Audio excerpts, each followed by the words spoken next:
Alright, so no need in you sitting there listening to me take 8 bolts off. So, rotor's off. You can see this one got kind of chewed up pretty good. Been running long enough with the pad, metal to metal, so it was due. Wasn't going to last no longer. Go ahead and separate this lift straight off. Now all we got is our hub assembly. Now hub assembly, of course, has the inner bearing race, outer race, has a seal. Sometimes the seal I can actually just pull out on. Sometimes I got to use a pry bar. This one, I was able to actually pull the driver's side out. There we go. 2 hands. Pull it off. Now what we need to do is we'll go ahead and take the inner bearing off, sit it to the side. We can go ahead and take this over to the parts washer, clean everything out real nice. And then we'll move on to packing our bearings. And you probably ask me, why are we packing our bearings when its supply is lubricated by the diff fluid? Well, I'll get to that in just a second.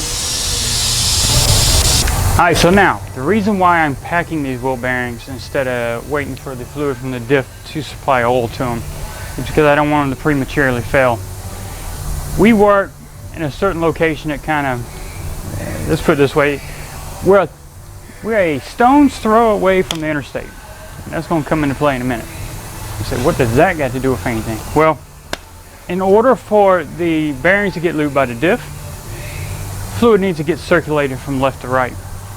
Now, there's no pump in there. There's nothing other than the gears turning. What helps the fluid get to the end is actually making left turns, right turns, angles, different grades, different angles, inclines. The fluid eventually sloshes out to the end, and then it can lubricate the bearings. Now, if I do a repair on a truck, let's say they came down the interstate and had a problem, they come in to have it fixed. I put bearings in, or I do a brake job, anything like that, after I done clean everything and there's no lube up in there, and they leave the dealership. They literally make a left turn and then a right turn. They're on the interstate. So now they're driving 2 hours to Atlanta. Before they get to that 2 hours, they get a horrendous noise from the rear. Bearings have pretty much welded themselves to the differential. Why?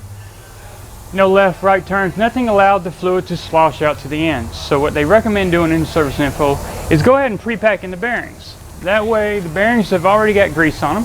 They're lubed. They're going to last. Eventually, over time, from the turning, from the parking, wherever it is, fluid will get to both ends, and then it will be lubed as it is by design, by the differential fluid.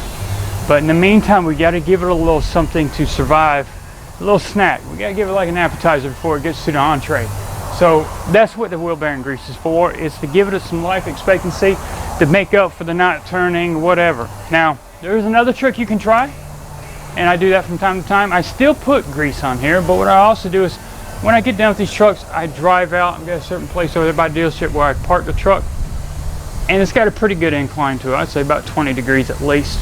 I sit there for about 2-3 minutes, letting the fluid inside that differential hub, the hog head assembly itself, the centerpiece, to actually go all the way out and fill up the hub. Then what I'll do is I'll stop, I'll turn the truck around, and I'll do it the opposite way. That way I give it a few minutes so the fluid will go to one side, so it goes to the other side, so I've got a little lube already in bearings, and then I rotate the truck forward and backward to kind of do it that way. That's another method. I like to use both, that way I'm sure. Reason why is I've learned from experience, just like most mechanics. I've learned that just putting bearings in and not knowing where the customer's from or what they're doing, and you get a call that they're in Atlanta and the bearings have failed, and now you know exactly why. They went straight for 2 hours and no fluid went where it needed to. So keep in mind the fluid level is not all the way up. It's up to a certain length inside the differential. It's not going to be so high that it fills up the tubes and thinking the hub, because then you got a tendency for leaks. It's going to be only a certain height, so don't think the tubes completely fill up with grease and that's what's going to supply it. It doesn't work that way. The actual level is slightly lower than what the tubes are, so there's always fluid getting in there and then coming back, so there's always a circulation going on. There's no pool of fluid inside the axle tubes. There will be some, but it's not going to be like you think. So that's why pack your bearings and also do your little incline thing. I got me some gloves on, that way I can stay clean for as long as possible. And no, this isn't peanut butter. It's actually high temp wheel bearing grease. It comes in different colors. You can get kind of a bluish color, you can get a brownish color, you can get a reddish color. Nonetheless, it's grease. Now, I'm going to be packing this bearing, and they sell bearing packers. I kind of do it by hand. And what I'm doing is where the bigger end of the bearing is, I'm actually kind of packing the grease and pushing it up in there. And I'm rotating it, I'm pushing it, rotating, pushing it. Same thing till I get all the way around. Then I keep doing it again till it finally starts coming up to the top. Because as you're packing it in, it's squeezing it inside with the bearing. As you can see, I'm just slowly adding more. And I'll keep doing this till I get it all the way through. Alright, bearing's been packed. Everything's been clean, wiped out. Go ahead and drop in our inner bearing. Now with the inner bearing in its place, we'll go ahead and get our special tool we mentioned, which is Miller 8963. We got our brand new seal. Like I said, this is the whole reason for this tool is we don't want to damage the silver ring, because these seals are actually a two-piece seal. Inner rotates independently of the outboard. So if you crush it here, it will no longer rotate, then you're going to have a seal failure. This tool specifically has a recess to accommodate this, and it actually has a lip right here that actually presses on the outside, so that way you don't have any problems. So like I said, there is a 10.5 and 11.5 inside. This actually works for two different sizes. We're going with 11s, so we don't have to use anything too special. We'll line it up and then we'll work on tapping it down. Now once it's going to bottom out, and you'll know when it bottoms out because you'll hear a difference.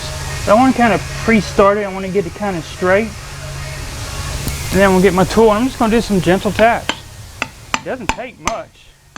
You don't have to beat it on with a sledgehammer. You can just give it some gentle taps all the way around. Go around the perimeter, look at it, make sure it looks like it's going pretty straight.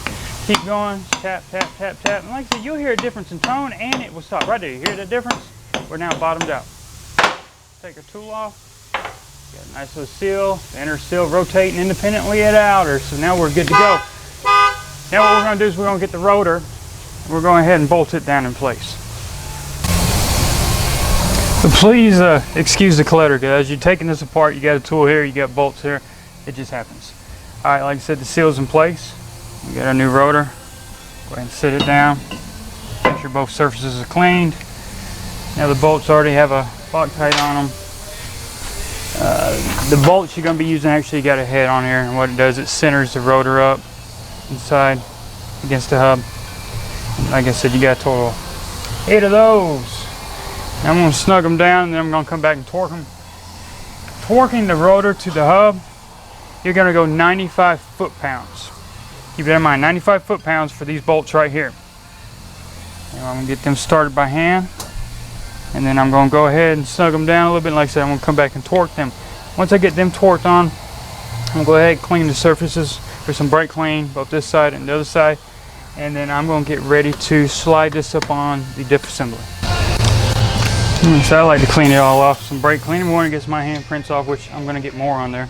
But it gets that coating they put on here, stop it from rusting in the container. You put a little thin coat of something, and it kind of builds a build up there. Go ahead and wipe the inside as well. As I go along and I get it on there, I'm going to wipe it down and clean it again, because I'm going to get grease on my hands and I'm going to touch things I don't need to. So, clean this side. Once I get it up on the vehicle, then I'll worry about cleaning the other side. It'll be a whole lot easier.